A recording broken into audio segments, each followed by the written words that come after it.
نيو ايج العصر الجديد. في عام 1987 تعديت سلسلة قصيرة اسمها Out on a Limb على قناة ABC الأمريكية. السلسلة مبنية على كتاب سيرة ذاتية من تأليف الممثلة والكاتبة شيرلي ماكلين، اللي تحكي فيها على رحلتها الروحية واكتشافها المعتقدات كما تناسخ الأرواح Reincarnation والتواصل مع الأرواح والتأمل، والكلها في إطار بحثها على حياة أعمق ومعنى أوسع. اليوم السلسلة هذه النجم نعتبروها مثال واضح على عصر الروحانيات الجديد New Age Spirituality.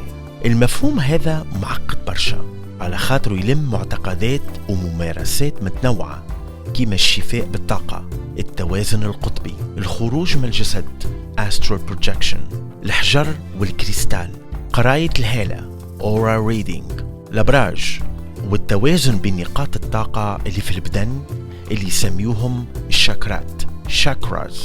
فكرة النيو ايج العصر الجديد كانوا يستعملوها بكثرة في الثمانينات، كانت تلخص كل معتقد ولا ممارسة غريبة ولا مش دينية بالمعنى التقليدي.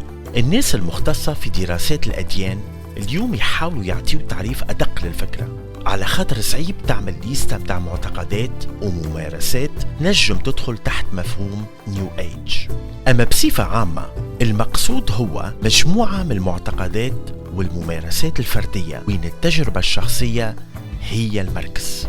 الناس في المجال هذا يعملوا برشا ممارسات جسدية وذهنية باش يوصلوا المستويات وعي أعلى، وينجم يوصل الإنسان يحس اللي هو والكون واحد، وينجم زادا ينظف روحه من الطاقة السلبية ويقوي الطاقة الإيجابية اللي فيه.